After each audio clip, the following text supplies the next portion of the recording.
kitty girl. Hello internet type people, welcome back to my channel. This is my last video in my 10-part series. If you've been sticking around since the beginning, thank you guys so much. And if this is your first video, welcome. Make sure you subscribe and, give this video a thumbs up or a thumbs down. Just give it a thumbs up now. I promise what I'm gonna say is gonna be great. So for this video, I've decided to kind of make a part 2 of my ADHD story. This one's all about tips and tricks and things that I've been using my whole life to manage my ADHD and things that I've learned. So I hope this would help you if you have ADHD, or share it with someone you know who does have ADHD, or if you just have like attention problems, getting motivated is hard, maybe these tips can help you and your attention span. Anyway, my first tip is just something that I've been doing that I read once on an ADHD blog this summer and I've started doing, and my life has completely changed since doing it. I can't even imagine how I survived before doing this. It used to be really hard for me to get out of bed. I was late for everything. I could never get out of bed on time. It probably dealt with my depression too a lot this summer, but it was just really hard to motivate myself and get up in the morning. Also, it's just always been a struggle for me to get out of bed. If you have ADHD, I know this is a problem for a lot of us, more than just a normal person, because it's always hard to get out of bed in the morning. It sucks, I know. So every night I set my medicine and a glass of water farther than I can reach in bed. So when my alarm goes off, I have to either sit up or get out of bed to take it. That's a pretty basic tip. I've heard that one a lot, oh, just set your phone out of reach or your alarm out of reach so you have to get out of bed. If I just did that, I'd turn it off and I'd get right back into bed.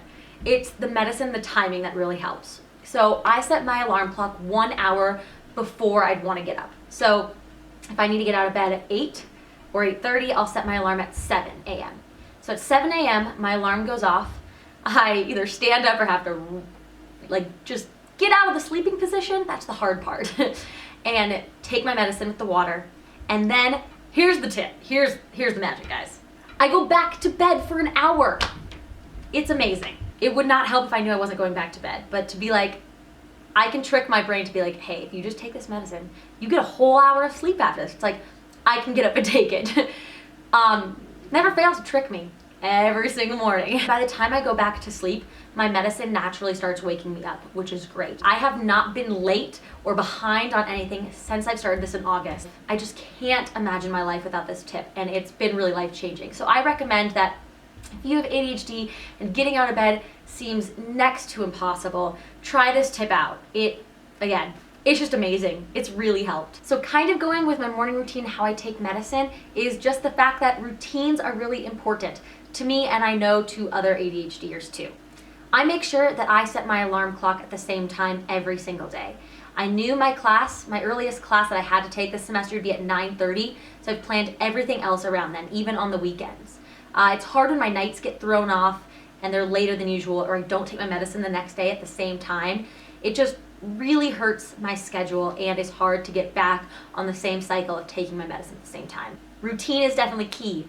Even if you don't have ADHD, I think setting up a routine for yourself of times of going to bed and getting up in the morning is really important. My third tip for everyone is to take your time. Not trying to hurry through an assignment, and being able to work through it step by step helps me focus more and helps me learn the material more too.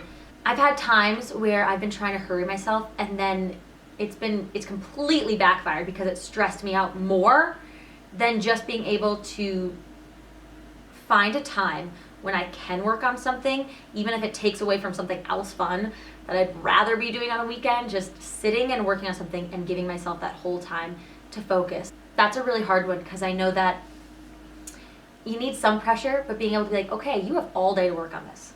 You have to get it done by the time you leave, but you have all day to do it. Really can help me focus on it and know that, okay, I have one goal and I can finish this. And that really helps me stay on schedule and stay on top of things. So my fourth tip kind of goes with the third one, and it's staying organized and setting up timelines for yourself. I keep a very detailed planner that I talked about in my college tips. Giving myself a timeline and a deadline and putting pressure on myself, a little bit of pressure to get something done in an allotted time, really helps me focus and stay on track for that. Making sure the other time that I have is blocked off for something else, so I know that I need to get this one thing done.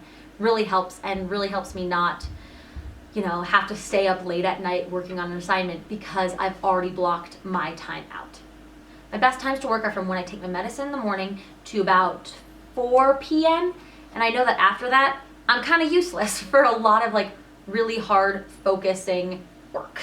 So I'll make sure to plan my times before that, and then the easier tasks that I can do, like reading or just like note taking, I save for after that cutoff if I have more work to get done. So I kind of plan my days around that and know what times work best for me and what times don't. With staying organized, it's great if I write lists out. I can get really anxious and worked up and not be able to focus if I, in my brain, have too many things going on where I'm thinking about a billion different projects. That makes it really difficult to focus.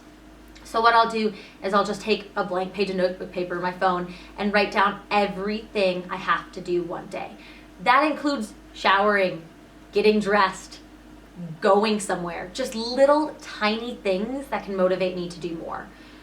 Just writing down like shower.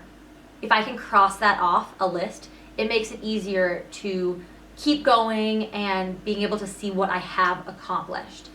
If I don't write more things down, I get really discouraged seeing that I haven't done enough, or just getting really worked up about trying to accomplish everything if it's not down. But if I can cross off even small little victories, it really helps me stay focused on what the next task is.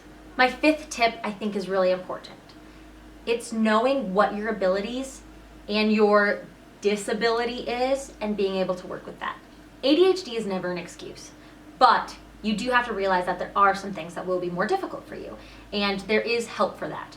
One of the things that's been nice about UNL is there is services for students with disabilities, which I've been able to apply that I have a disability, and I've been able to get help because of that.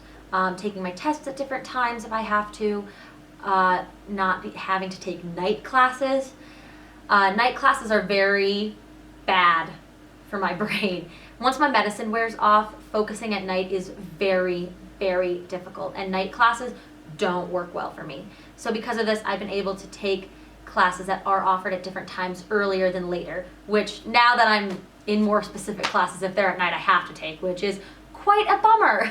So those are my 5 ADHD tips. Let me know in the comments down below if you have any ADHD suggestions, and thank you so much for watching this 10-part video series. Your likes, comments, and shares really mean the world to me. So let's have a great big final push and help me get an A in this class. Give this video a thumbs up or a thumbs down. Share this video. Get your friends to subscribe. Also, leave a comment and thumbs up and thumbs down my other videos too. And so hopefully my analytics reports turn out fantastic. Thank you guys so much for watching, and I'll probably be posting a recap video of what I've learned in the next couple of weeks. Thanks for watching, and I will see you next time. Bye!